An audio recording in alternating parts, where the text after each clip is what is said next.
problemas de ordem da saúde mental.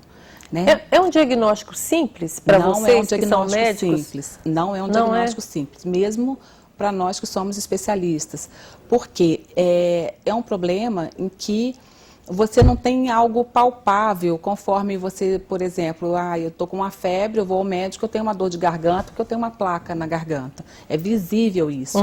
O transtorno de déficit de atenção e hiperatividade, ele é um problema de ordem invisível, é como se fossem grades invisíveis. Você vê que não está funcionando muito bem, mas você não consegue palpar o que é, né? O que é. E à medida que a pessoa vai avançando a idade, você vê, nossa, mas é uma criança tão inteligente, por que não está dando certo em determinado momento, né? Em geral, as crianças que têm esse transtorno são crianças assim, consideradas inteligentes ou acima da média? São crianças muito inteligentes. Cognição? São crianças muito inteligentes e o que prejudica essa criança é o nível de agitação que ela tem e o nível de desatenção, conforme o impacto do subtipo que ela apresenta, tá? Então, por exemplo, os critérios diagnósticos são basicamente 5.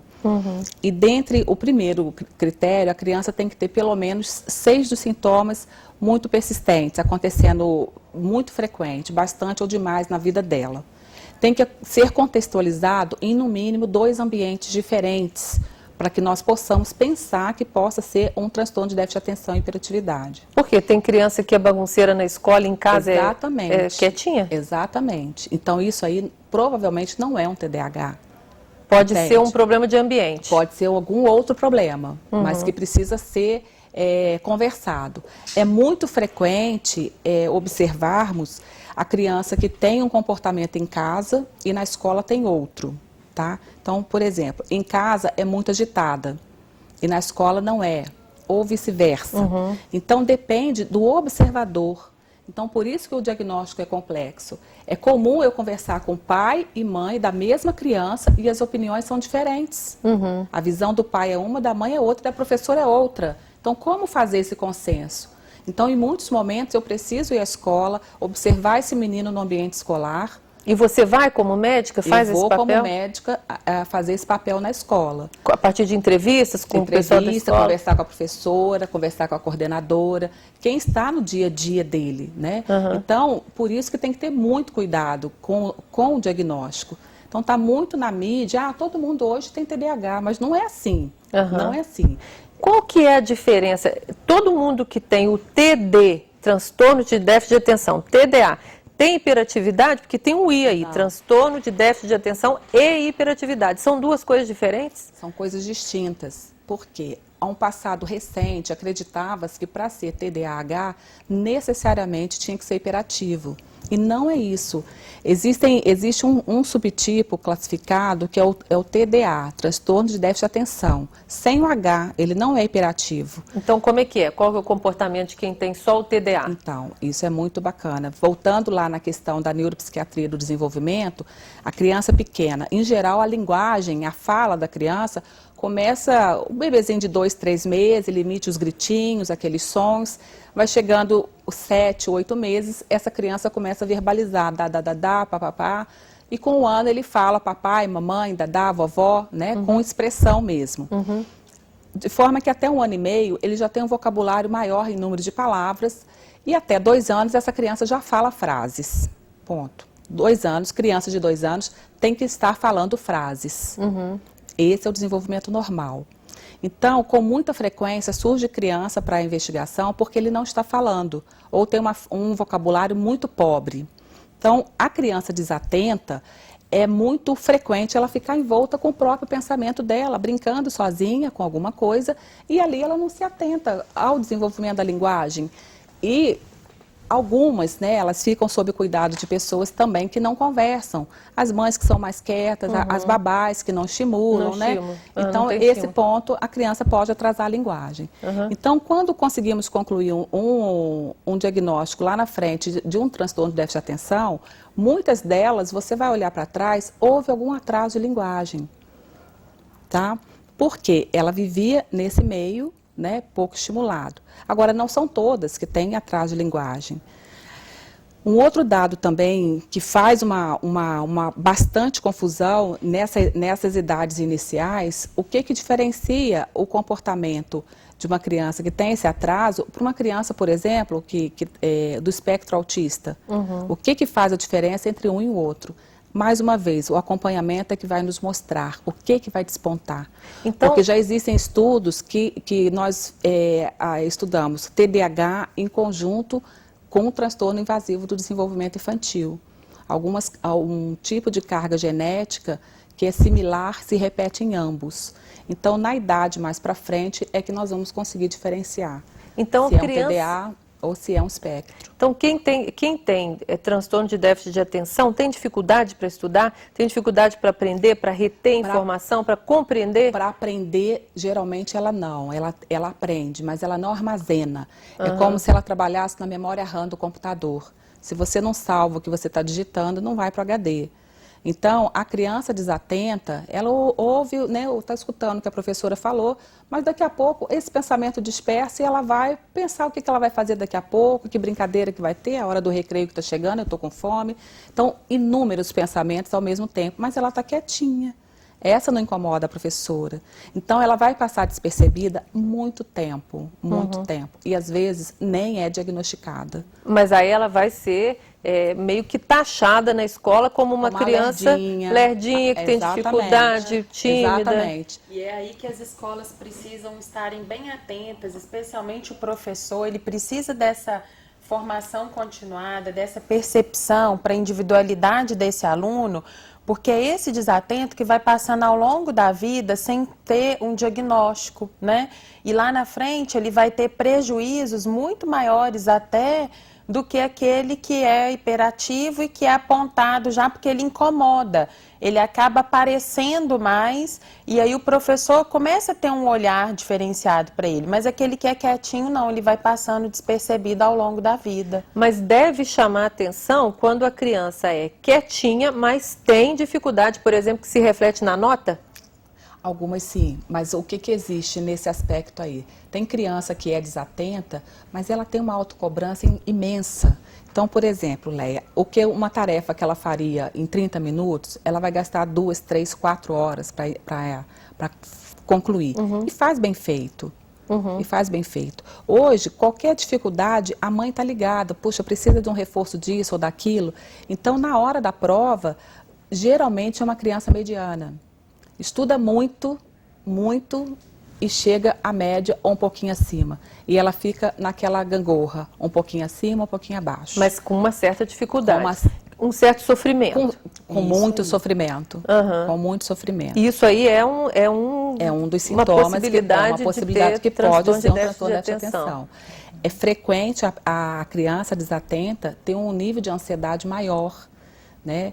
Então, se for estudar e contextualizar o TDAH, a prevalência dele, a estatística mais pessimista, assim, numa média de trabalhos, em torno de 5 a 7% da população brasileira até 19 anos.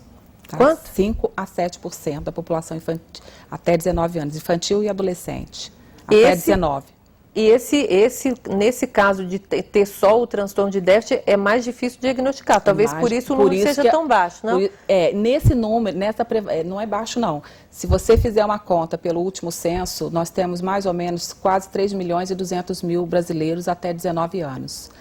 Nós temos estatística de quantas crianças e jovens estão em tratamento, porque na venda de medicamentos, a Anvisa, ela contabiliza isso e existe todo um estudo pelo Ministério da Saúde, o quanto que se vende de medicamento para isso. Então, a Associação Brasileira do Déficit de Atenção, através do professor Paulo Matos, né, um psiquiatra da Universidade Federal do Rio Grande do Sul, ele fez um trabalho estudando essa questão, quantos brasileiros estão em tratamento. Então, apenas 1% desse número está em tratamento. Então, tem mais de 2 milhões de jovens até 19 anos que nem sabem que tem TDAH ou sabem e não conseguem ter acesso ao tratamento. E que podem estar saindo da escola. Sim. Podem estar sendo expulsos do sistema escolar por desestímulo, por exemplo. Por desestímulo, a por evasão problema, é muito grande. por problemas de comportamento. Então, um outro mito, né, que nós ouvimos muito no dia a dia, principalmente quando as avós acompanham os netos na consulta, fala assim, puxa, mas na minha época não se falava isso. Isso é coisa da moda agora, doutora? O que está acontecendo? Está diagnosticando mais? Não, não é que está diagnosticando mais. Não é que está surgindo novos casos, mas os estudos hoje estão... O diagnóstico está melhor. Mais apurado. Está mais apurado. E como o TDAH, né, ele é genético, então acaba que para a família tem um padrão de comportamento que é normal, é aceito. E aí eles não têm muito esse critério de comparação, de diferenciação do que é realmente uma dificuldade, do que não é, do que é normal. E vai passando despercebido pela própria família, igualzinho o pai, quando crescer melhor. Eu também tinha dificuldade, meu filho também tem, eu também era levado, ele também tem, tá tudo bem. Sim. Isso aí. Essas justificativas acabam,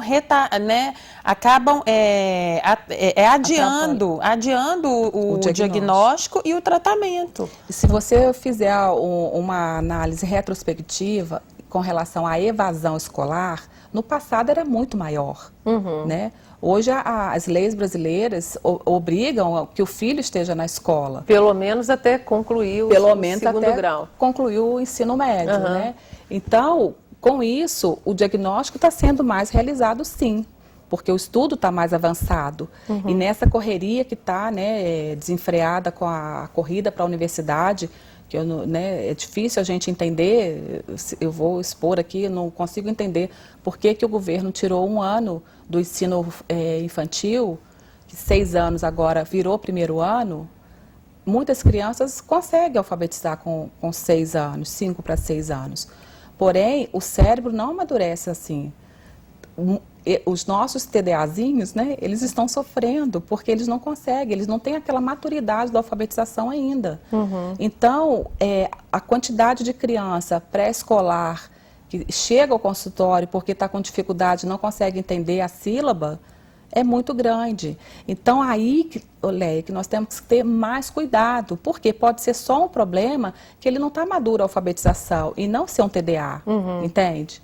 Por isso tem que ter uma orientação. Nós vamos falar sobre essa orientação pedagógica, esse cuidado com a escola no próximo bloco. Também vamos falar um pouco mais sobre a hiperatividade. O programa volta já, depois do intervalo.